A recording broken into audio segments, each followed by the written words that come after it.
Morning बच्चों, +2 class.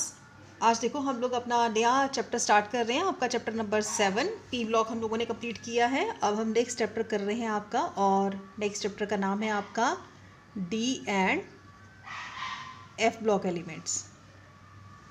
ठीक है, ये आपके नेक्स्ट चैप्टर का नाम है D and F block element.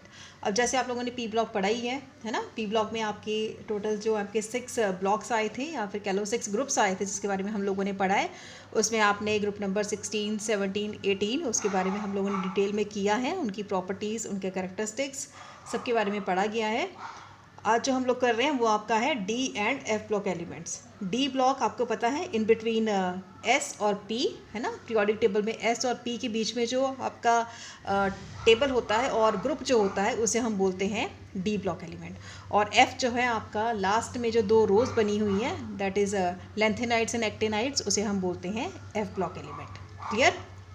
और D block is also called as transition elements, और F block is called as inner transition elements. ठीक है, तो अब हमने इनके बारे में पढ़ना है। पहले हम स्टार्ट करते हैं आपका डी ब्लॉक एलिमेंट से। ठीक है, तो आज जो आपकी हेडिंग है फर्स्ट, वो है आपकी डी ब्लॉक एलिमेंट्स। ठीक है, तो डी ब्लॉक एलिमेंट्स कौन से एलिमेंट्स होते हैं? ऐसे एलिमेंट्स जिनका लास्ट इलेक्ट्रॉन जो है वो किसी भी एक, ठीक है, क्योंकि आपके डी के टोटल 5, 1 2 3 4 एंड 5, 1 2 3 4 5, टोटल आपके 5 ऑर्बिटल्स होते हैं। ठीक है, तो ये डी के आपके कितने हैं? टोटल 5 ऑर्बिटल्स होते हैं। तो हम कहेंगे कि डी ब्लॉक एलिमेंट्स वो वाले एलिमेंट्स होते हैं जिनमें लास्ट इलेक्ट्रॉन जो होता है वो किसी भी एक, इनमें से किसी एक के अंदर लाई करता है, उसे हम बोल देते हैं डी ब्लॉक एलिमेंट। क्लियर। अगर मैं इसे डिफाइन करूँगी तो हम कैसे करेंगे? एलिमेंट्स इन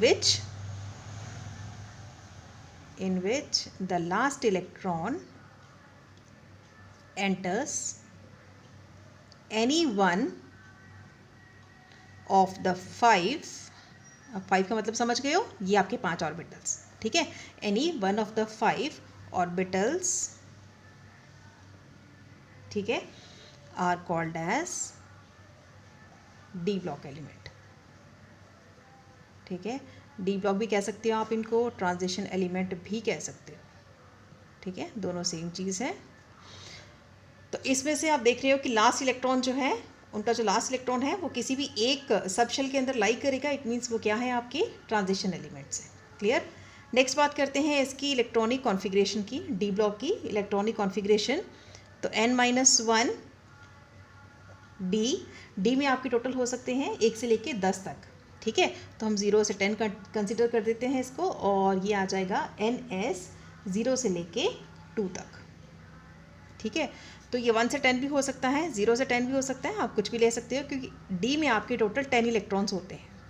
ठीक है, जैसे मैंने आपको बताया है कि एस में आपके मैक्सिमम 2 है ना। फिर उसके बाद पी आएगा, पी में मैक्सिमम 6 है। डी में अगर बात करें तो टोटल 10 आते हैं, और एफ की बात करें तो आपके पास 14 है। क्लियर। तो अगर इसमें 10 है तो इट मीन्स 1 से लेके 10 तक प्रेजेंट हो सकते हैं यहाँ पे, और एस के अंदर 1 से लेके या फिर 0 से लेके 2 तक प्रेजेंट हो सकते हैं। ठीक है, अब the presence of unpaired electrons, अब देखो इसमें ना आपके अनपेयर्ड इलेक्ट्रॉन्स भी आएंगे, इस ऑर्बिटल में आपके अनपेयर्ड इलेक्ट्रॉन्स भी प्रेजेंट होंगे। ठीक है, और कह सकते हो अनफिल्ड डी ऑर्बिटल्स भी प्रेजेंट होंगे, जो कि किसको फेवर करेंगे? कोवेलेंट बॉन्डिंग को। ये चीज़ आपने याद रखनी है कि the presence of unpaired electrons, यहाँ पे अनपेयर्ड इलेक्ट्रॉन्स प्रेजेंट होंगे। जितने भी आपके अनपेयर्ड इलेक्ट्रॉन्स होंगे वो हमेशा किसको फेवर करेंगे? कोवेलेंट बॉन्डिंग को। ठीक है, ये चीज़ आपने याद रखनी है कि जितने भी आपके अनपेयर्ड इलेक्ट्रॉन्स होंगे, या फिर कह लो कि जिनकी पेयरिंग नहीं होती, जो अनफुलफिल्ड होते हैं, जो कि पूरी तरह से फुली फिल्ड नहीं है, वो किसको फेवर करेंगे? कोवेलेंट बॉन्डिंग को। ठीक है, नेक्स्ट अब बात करते हैं इसकी जनरल कैरेक्टरिस्टिक्स की, कि क्या क्या जनरल कैरेक्टरिस्टिक्स हैं आपकी डी ब्लॉक एलिमेंट्स की। क्लियर। सबसे पहली हम बात करते हैं मेटालिक कैरेक्टर की। सबसे पहले आपका मेटालिक कैरेक्टर। ठीक है, अब आपको पता है कि जितने भी आपके डी ब्लॉक के एलिमेंट्स हैं ना, उनकी आयोनाइजेशन एनर्जी जो है ना वो बहुत ही कम होती है। जैसे हम लोगों ने पी ब्लॉक के बारे में पढ़ा था, सेम हम इसकी बात करेंगे। जितने भी आपके डी ब्लॉक के एलिमेंट्स हैं उनकी आयोनाइजेशन एंथैल्पी लो होगी।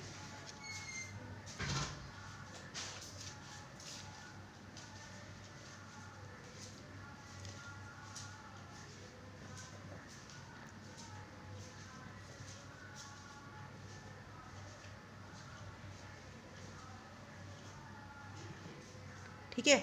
तो इसमें आ जाएगा आपका लो आयोनाइजेशन एनर्जी और दूसरा आ जाएगा presence of vacant D orbitals. ये जो डी ऑर्बिटल्स हैं वो क्या है, आपके खाली हैं, वेकेंट हैं, तो इस वजह से आपकी जो है मेटालिक कैरेक्टर जो है ज़्यादा होगा। ठीक है। दूसरा आ जाएगा आपके पास केमिकल रिएक्टिविटी। दूसरा देखो, दूसरा आ जाएगा आपके पास केमिकल रिएक्टिविटी। अब क्योंकि इसकी क्या है, आयोनाइजेशन एनर्जी हाई होने की वजह से क्या होगा, आपकी लो हीट ऑफ हाइड्रेशन हो जाएगी, जिसकी वजह से ये रिएक्टिव नहीं होते। ठीक है। पहली बात क्या है, हाई आयोनाइजेशन एनर्जी, पहली हाई आयोनाइजेशन एनर्जी, दूसरी हाई सब्लिमेशन एनर्जी, ये दोनों चीज़ हाई है आपकी, तो फिर ये हो जाएगा लो हीट ऑफ हाइड्रेशन। ठीक है। तो इस वजह से दे आर नॉट रिएक्टिव, तो ये रिएक्टिव नहीं माने जाते। ठीक है। कौन कौन सी चीज़ें होंगी केमिकल रिएक्टिविटी में, पहली इसकी आयोनाइजेशन एनर्जी हाई है, दूसरी इसकी सब्लिमेशन एनर्जी भी हाई है। दोनों चीज़ हाई होने की वजह से इसका हीट ऑफ हाइड्रेशन जो है वो लो हो जाता है, जिसकी वजह से ये रिएक्टिव नहीं माने जाते। ठीक है। उसके बाद नेक्स्ट देखो, नेक्स्ट है आपका मैग्नेटिक प्रॉपर्टीज़। नेक्स्ट आ जाएगी आपकी मैग्नेटिक प्रॉपर्टीज़। ठीक है। मैग्नेटिक प्रॉपर्टीज़ की अगर बात करें तो जितने भी आपके अनपेड इलेक्ट्रॉन्स हैं, ये जो आपके ऑर्बिटल हैं उसके अंदर क्या है, आपके अनपेड इलेक्ट्रॉन्स हैं। अनपेड इलेक्ट्रॉन की वजह से इसकी मैग्नेटिक प्रॉपर्टीज़ जो है वो हाई हो जाती है। ठीक है। क्योंकि आपकी पेयरिंग स्टार्ट हो जाती है और जब अनपेड होते हैं तो इसकी क्या होती है, आपकी मैग्नेटिक प्रॉपर्टीज़ हाई हो जाती है। ठीक है। नेक्स्ट बात करते हैं हम इसकी कॉम्प्लेक्स फॉर्मेशन की। ये कॉम्प्लेक्स बनाता है कॉम्प्लेक्स फॉर्मेशन। जितने भी आपके डी ब्लॉक के एलिमेंट्स हैं वो सारे ही क्या करते हैं, कॉम्प्लेक्स फॉर्म करते हैं। क्यों फॉर्म करते हैं, क्योंकि इनके अंदर डी ऑर्बिटल्स जो हैं वो वेकेंट होते हैं, खाली होते हैं, जिसकी वजह से इनका साइज़ जो है वो स्मॉल हो जाता है, इनका साइज़ स्मॉल हो जाता है और चार्ज डेंसिटी जो है वो हाई हो जाती है। ठीक है। तो कॉम्प्लेक्स फॉर्मेशन होने के दो चांसेस हैं यहाँ पे, दो क्यों तीन चांसेस ले सकते हैं हम। यहाँ पे क्या है, फर्स्ट देखो, क्योंकि ये वेकेंट डी ऑर्बिटल्स जो हैं वो वेकेंट होते हैं, खाली होते हैं, जिसकी वजह से इनका साइज़ स्मॉल हो जाता है। स्मॉल साइज़ होने की वजह से उसकी जो चार्ज डेंसिटी है वो हाई हो जाती है, इसलिए क्या फॉर्म करते हैं, कॉम्प्लेक्स फॉर्मेशन जो है वो ईजिली कर सकते हैं। ठीक है।